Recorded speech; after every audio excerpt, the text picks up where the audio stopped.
Why are children in residential care at higher risk of criminalization? This video explores strategies to reduce such risks and the importance of proper management.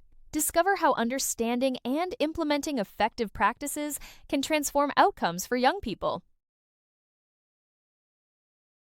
Criminalization is the process where a child's behavior is treated as criminal. In residential care, this often occurs when ordinary incidents are escalated. It involves repeated formal responses like arrests.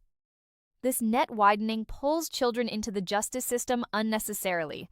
Understanding this process is crucial to prevent it. Criminalization can start with a simple report to the police. Recording incidents as crimes attaches a label to the child. Arrests and charges deepen their involvement in the system. The child begins to see themselves as an offender. Early intervention can prevent this spiral. Rigid rules and confrontations escalate situations. Overuse of restraint can lead to allegations against the child. Calling the police as a first response normalizes arrests. Inconsistent staff responses create an unsafe environment. Effective management requires flexibility and understanding.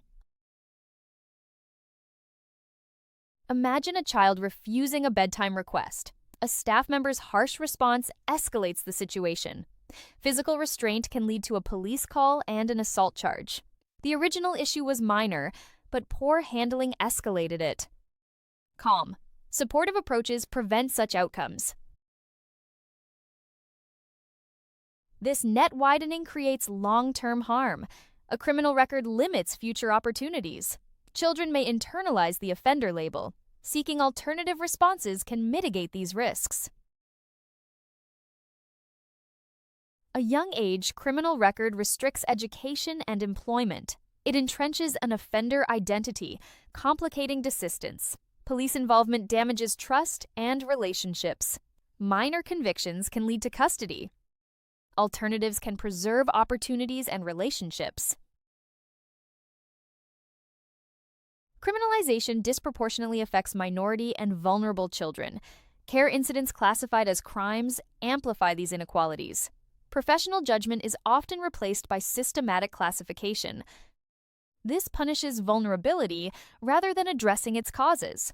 Fairness requires individualized responses.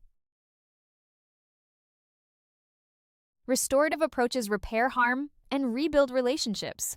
Trauma-informed care understands behavior as communication. Skilled de-escalation prevents police involvement.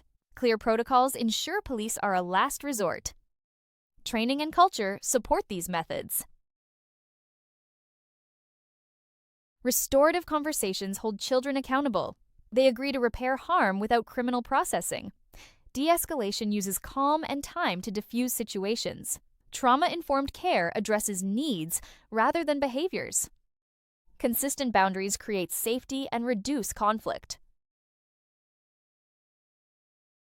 Train staff in de-escalation and restorative practices. Reflective supervision helps process incidents and learn. Leadership sets the expectation for minimal police involvement. Building relationships is key to stability and prevention. A supportive culture reinforces these practices. Diversion schemes work with police to avoid formal processing. Restorative justice deals with minor incidents without charges. Share information to ensure police understand a child's status. Joint protocols align with local reducing criminalization efforts. Collaboration keeps children out of the system. Plan responses to avoid reactive criminalizing actions. Repair and restorative conversations replace police reports. De-escalation and mediation handle conflicts. Calm approaches prevent verbal threats from escalating. Recording should reflect restorative efforts, not build cases. Record incidents factually to avoid criminal framing. Distinguish between police-needed behavior and others. Review patterns to preempt escalation. Use records to evidence restorative approaches. Proportionality ensures responses match the incident's severity. A home reduced police calls by adopting restorative practices. Staff managed incidents internally, reducing criminal records. Relationships and confidence improved, lowering incident rates. Serious issues were still reported, but minor ones were decriminalized. Skills, culture, and protocols worked together effectively. The policy ensures police involvement only when necessary. It sets a consistent threshold for incident response. The aim is to protect children from criminalization while ensuring safety. It aligns with local protocols between social care and police. A clear policy guides consistent staff actions. Police are involved only as a last resort. A proportionate threshold defines police involvement criteria. Decisions consider the child's age, history, and vulnerability. Restorative responses are the default for minor incidents. These principles ensure child-centered and fair decision-making. Assess immediate risk before involving police. Most incidents can be managed in-house. The policy names who authorizes police contact. Every decision is recorded and reviewed for accountability. This process ensures police are a last resort. Build relationships with local police for informed responses. Share children's care status for discretion in decisions. Adopt local protocols for reducing criminalization. Ensure child rights are protected during police interactions. Collaborative efforts ensure consistent and fair handling. During a nighttime argument, staff use the policy to decide actions. Safety is prioritized with first aid and separation. The threshold test shows police are not needed for minor injuries. An in-house response is authorized, documented, and reviewed.